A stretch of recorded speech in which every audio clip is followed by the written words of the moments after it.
Hi guys, welcome to VKS Creations. நிறைய பேர் புதுசாக சேனல் பார்க்குறீங்க அப்படின்னா கீழே இருக்க சப்ஸ்கிரைப் பட்டனையும் அது பக்கத்தில் இருக்க பெல் ஐக்கானையும் கிளிக் பண்ணி வச்சுக்கோங்க.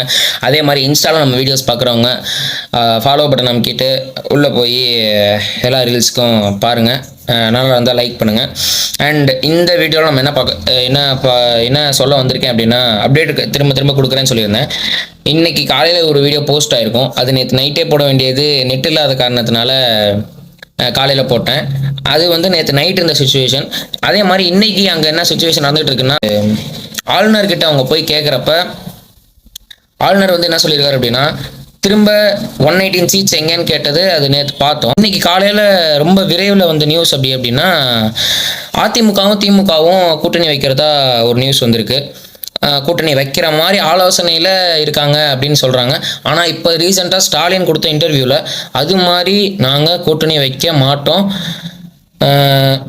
இது விஜயை வந்து நாங்கள் எதிர்க்கிற முறையில் வந்து நாங்கள் எந்த ஒரு ஆக்ஷனும் எடுக்க மாட்டோம், எங்களுக்கு நாங்கள் வெயிட் பண்ணி பார்க்குறோம் இந்த 5 வருஷம் விஜய் என்ன செய்கிறாரு, அவர் சொன்ன திட்டங்கள்லாம் செய்கிறாரா, அவரால் 2500 ரூபா மகளிருக்கு மாதம் குடும்ப அட்டைக்கு கொடுக்குறேன் அப்படின்னு சொல்லியிருந்தாரு. அதை கொடுக்காட்டியும் பரவாயில்ல, அட்லீஸ்ட் நாங்கள் கொடுத்துக்கிட்டு இருந்த 1000 ரூபா அதை கண்டினியூ பண்ண சொல்லுங்கள். அதே மாதிரி ஸ்கீம் ஒன்று இப்போ குழந்தைங்களுக்கு சத்துணவு திட்டம் அதை வந்து நிறுத்தாமல் கண்டினியூ பண்ண சொல்லுங்கள்.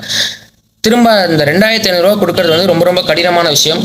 அதுக்கு பதிலாக நாங்கள் 1000 ரூபா கொடுத்துக்கிட்டு இருந்தோம், 1000 ரூபாயை மட்டுமே திரும்ப கண்டினியூவாக கொடுக்க சொல்லுங்கள், அதையாச்சும் உங்களோட பண்ண சொல்லுங்கள் அப்படின்னு சொல்லி ஒரு வீடியோ வெளியாயிருக்கு.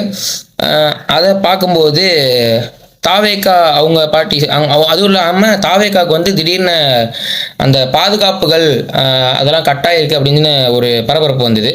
அதில் வந்து பார்க்கும்போது விஜய் தான் சொல்லியிருக்காரு, நாங்கள் சிஎம் ஆனதுக்கப்புறம் எங்களுக்கு அந்த பாதுகாப்பு கொடுங்க, இப்போ ஏன் எனக்கு அந்த பாதுகாப்புலாம் வேணாம்னு சொல்லவும் அவங்க அதோட பாதியோடு ரிட்டர்ன் ஆகி போயிருக்காங்க. இதுதான் அங்கே நடந்த விஷயம். பாதி பேர் பொருளை கிளப்புறாங்க, விஜய் சிஎம்மாக இருக்காதனால பாதுகாப்பெல்லாம் அவங்களே நிறுத்திக்கிட்டாங்க அப்படிங்கிற மாதிரி பாதி பேர் பொருளை கிளப்புறாங்க. அதெல்லாம் எதுவுமே இல்லை. அங்கே விஜய் வந்து சொல்லியிருந்தனால மட்டுமே அந்த பாதுகாப்பு கட்டாச்சு. விஜய் தனியாக காரோட அவங்களோட பாடி கார்ட்ஸ் அந்த அவங்களோட வீட்டுக்கு வந்தார். இப்போது காலையில் ஆளுநர் வந்து இப்போ 2 நாள் டைம் கொடுத்துருக்காரு. அந்த 2 நாளுக்குள்ளே நம்மளுக்கு மெஜாரிட்டி சீட்ஸ் 118 அந்த இது ப்ரூஃப் ஆனால் மட்டுமே நம்மளால் சிஎம் ஆக முடியும். அந்த 2 நாளில் ப்ரூஃப் ஆகலை அப்படின்னா திரும்ப ரீஎலெக்ஷன் நடக்கும். ரீஎலெக்ஷன் வந்து 6 மந்த்ஸுக்கு அப்புறமா நடக்கும். அது வரைக்கும் இந்த தமிழ்நாடு வந்து பிரசிடென்ட்டோட அந்த இதில் தான் இருக்கும். என்னங்கிறத